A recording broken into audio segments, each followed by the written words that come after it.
Bueno, las altas temperaturas a estas horas se registra 36 grados en Ciudad Capital, se anuncian días bastante calurosos y cuando suben las temperaturas lamentablemente aumentan también de nuevo los focos de calor.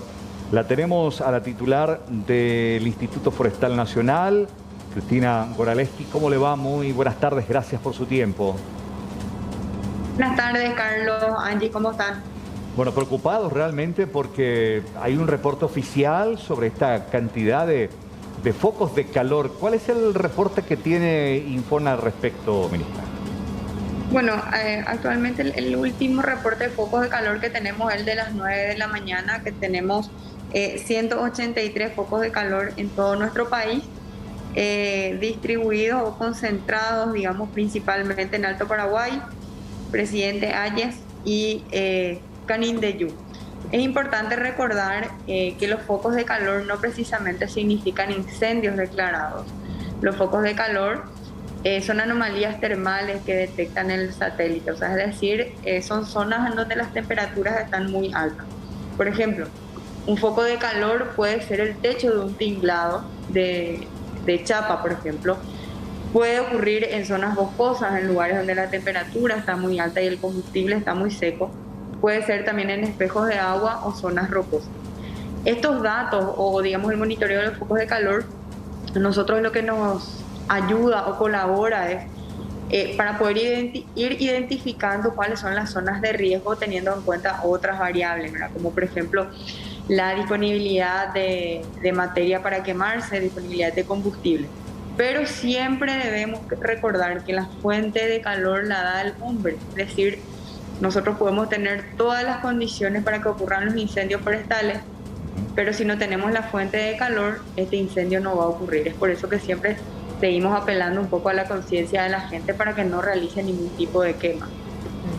Acerca de las proyecciones para las próximas semanas, teniendo en cuenta estas altas temperaturas, estamos hablando de una situación que lastimosamente va a ir para mal en peor. ¿Cómo estamos preparados ahora mismo en ese tema con respecto a esta cuestión? Bueno, la Secretaría de Emergencia Nacional tiene un plan de contingencia armado en donde el ministro distribuyó todos los carros hidrantes, también todas las maquinarias y los hombres necesarios en todos los puntos del país, o en las zonas más críticas, digamos, como les decía, las zonas críticas en donde podrían estar ocurriendo incendios, no solamente forestales, sino que incendios de interfase, urbanos en general. Ahora no estamos con ningún incendio declarado en nuestro país. Tenemos una bajante muy importante en los números de los focos de calor, pero eso no significa que podemos relajarnos. Debemos estar atentos porque las condiciones meteorológicas van a ser las mismas hasta mediados de octubre, finales de ese mes. Es decir, hoy en día estamos con todas las condiciones dadas para la ocurrencia de los incendios.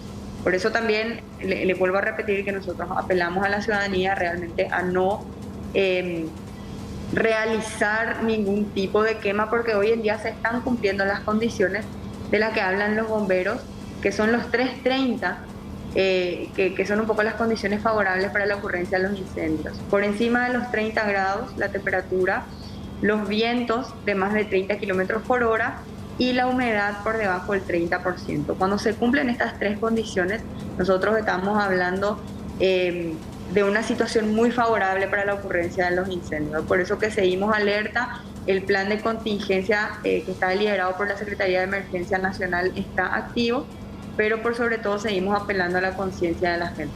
Totalmente. Y sobre esta situación del último evento ocurrido hace un par de semanas, donde hasta parecía incontrolable, hasta que una lluvia esperanzadora calmó esta situación. Porque siempre se habla de tres por lo menos, no sé en qué orden, usted me ayudaría a conocer sobre el foco del incendio. El efecto lupa, que uno conoce, después está también la quema adrede del campo hecho por ganaderos, la gente que tiene campos grandes, y después la famosa quema de basura, que es una tradición lamentablemente tan fea que tenemos los paraguayos de quemar nuestra basura. En ese orden, ¿cuál encabeza del último reporte que tuvieron de los incendios? Y la verdad que es muy difícil todavía poder decirte eso, Carlos, porque todavía no tenemos estimada la superficie de incendios en total de nuestro país, porque también a medida que nosotros vayamos sabiendo en qué lugar exactamente ocurrió, te diría que no te voy a decir exactamente ocurrió por esto, pero podemos presumir que ocurrió por tal o cual motivo, ¿verdad? Ahora, en el caso de Bolivia, lo que ocurrió entre base 5 y base 7 fue una lengua de fuego que entró de Bolivia, que estaba también con unos incendios forestales muy importantes. Ahora, en la región oriental dividimos zona urbana de las zonas rurales. En la zona urbana, la mayoría de los incendios se inicia con la quema de basuras, y eso dicho por los bomberos mismos. Y en el caso de las zonas rurales son varios los motivos. Uno es el rozado, la famosa quema de los pastizales, que muchas veces termina quemando el bosque nativo. Tenemos quema de bosque justamente para la habilitación de tierras, para la plantación de cultivos ilegales. Las famosas quemas que vemos al costado de la ruta, que en su mayoría ocurren por colillas de cigarrillo encendidas, el efecto lupa de las botellas de vidrio, o alguna persona inconsciente que va a prender fuego para hacer alguna limpieza al costado del camino, enfrente a su casa, al lado de su campo, ¿verdad? La verdad que hay una infinidad de motivos, pero digamos esos son un poco los principales que solemos hablar. ¿Cuál sería la competencia del Instituto Nacional Forestal en aquellos casos de propietarios reincidentes? Hablando precisamente de esas extensiones de terreno que cada cierto tiempo se observa estos incendios y sin embargo, a pesar de los pedidos de que ya paren de quemar, igualmente se siguen registrando. Bueno, el INFONA es autoridad de aplicación de todo lo que es la zona forestal, es decir, bosque nativo y plantaciones forestales. Nosotros entramos a la ecuación desde el momento en que el incendio comienza a afectar una zona boscosa, ya sea porque se inició el incendio en la zona boscosa o porque se inició el incendio en un pastizal o en una zona de interfase, y eso hizo que el incendio llegue hasta el bosque nativo, que es lo que ocurre en la mayoría de los casos, ¿verdad? Que se inicia el incendio por la quema de pasturas y lastimosamente eso con el vuelo de las pavesas, o a veces cuando no se puede controlar el incendio en las pasturas, esto llega hasta los bosques. Realmente en el 2020 no hubo una reincidencia de campos que se hayan quemado ya en el año 2019, son inmuebles distintos.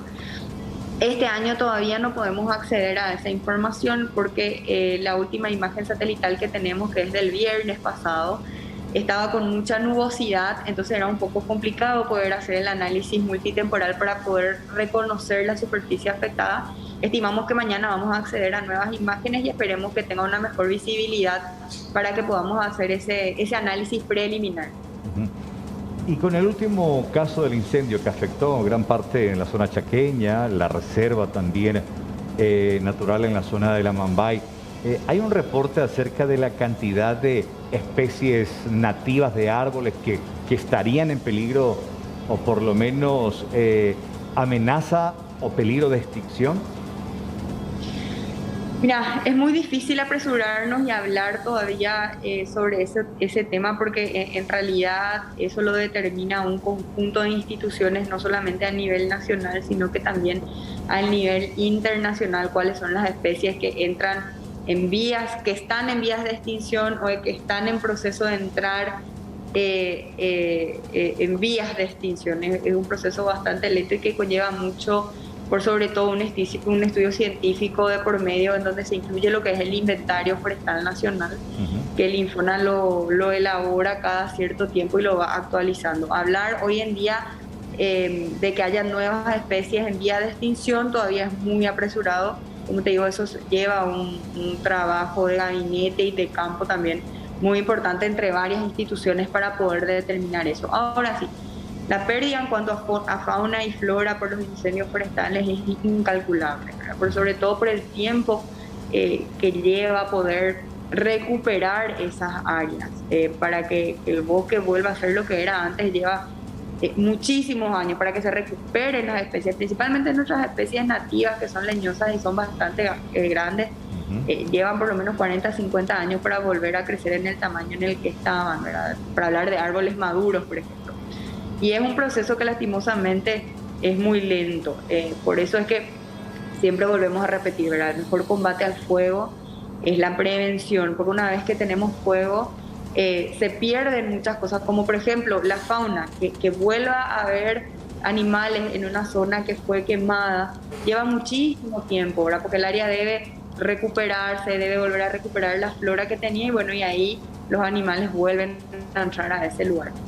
Por eso volvemos a repetir, ¿verdad? El mejor combate al fuego es la prevención. Totalmente de acuerdo. Muchísimas gracias, Cristina Goraleski, por este tiempo para con nosotros. Muy amable. Buen resto de jornada.